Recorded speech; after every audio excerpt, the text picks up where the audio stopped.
अखिल भारतीय विद्यार्थी परिषद जयपुर प्रांत का 56वां अधिवेशन सीकर में आयोजित हुआ। आदर्श विद्या मंदिर में आयोजित इस अधिवेशन में प्रफुल्ल अक्रांत ने मीडिया से वार्ता करते हुए कहा कि भारत केंद्रित शिक्षा से आत्मनिर्भर भारत बनेगा। इस नई शिक्षा नीति में भारतीय भाषाओं को बल मिलेगा। समाज के शिक्षा से वंचित हर वर्ग को आगे बढ़ने का अवसर मिलेगा। उन्होंने कहा कि सीकर की धरती से वामपंथ के समापन का उद्घोष हुआ है। इस दौरान रेवासा पीठाधीश्वर राघवाचार्य जी महाराज, सांसद सुमेधानंद सरस्वती, पूर्व विधायक रतनलाल जलधारी, गोवर्धन वर्मा, भामाशाह रामेश्वर लाल रणवा, जिला प्रमुख गायत्री कंवर, प्रेम सिंह बाजौर सहित बड़ी संख्या में एबीवीपी के छात्र नेता और कार्यकर्ता मौजूद रहे। नदी नाला अखे नहीं सरवर सरसाय, एक आसरो बादली मरूं सूखी मच जाए।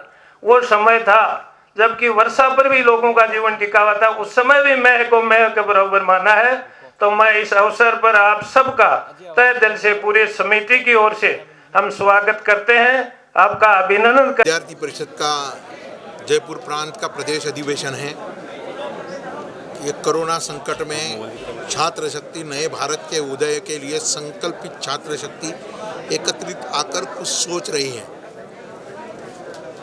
भारत के आज़ादी के 75 साल जब आने वाले समय में मन रहे हैं, तब इस भारत में भारत केंद्रित शिक्षा नीति जो लाई है, मुझे ऐसी लगता है भारत के उदय का मार्ग खुलने वाला है। जो छात्र, जो गरीब गांव में रहने वाले छात्र जो शिक्षा से वंचित रह गए, जो अनुसूचित जाति जनजाति के छात्र शिक्षा से वंचित रह गए, ऐसे सभी छात्रों को शिक्षा की व्यवस्था उपलब्ध कराने का एक जो 100% इनरोलमेंट रेशो की जो बात कही है, उच्च शिक्षा में भी 50% के ज़्यादा इनरोलमेंट की जो बात कही है, मुझे लगता है कि वंचितों के शिक्षा का मार्ग खुलने वाला है। भारतीय भाषाओं को जो महत्व इस शिक्षा नीति में दिया गया है, मुझे लगता है गौरव के साथ भारत आगे बढ़ने वाला है, क्योंकि भारत के डुप्लीकेशन का समय चले गया है, कुछ समझने की आवश्यकता है। और ये संकट काल ने ही भारत में आत्मनिर्भरता का जो संकल्प दिया है, मुझे ऐसा लगता है कि भारत के युवाओं को सही में नया जीवन मिल गया है। कब तक नौकरी नौकरी के पीछे घूमेंगे, हम भी नौकरी देने वाले बन सकते हैं। इस तरह का एक मन में एक खड़ा जो कर दिया, तो भारत उठेगा, जरूर उठेगा।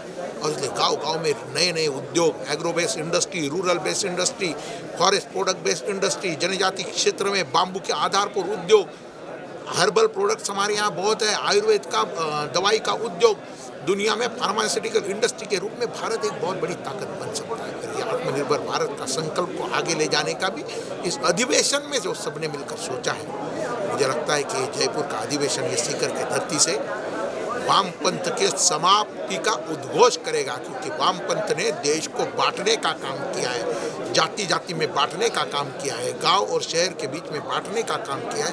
एक षड्यंत्र इस देश के साथ बहुत खेल लिया। ये गरीबों के तारनहार नहीं, तो गरीबों के हारनहार है, इसको समझने की आवश्यकता है। और इसलिए ये वामपंथ की समाप्ति का उद्घोष भी विद्यार्थी परिषद एक छात्र शक्ति, राष्ट्र शक्ति के नाते ये सीकर के धरती पर यह अधिवेशन का आयोजन भी इसीलिए है। समझने की आवश्यकता है। अभी गलत फहमी में इस देश को नहीं डाल सकते।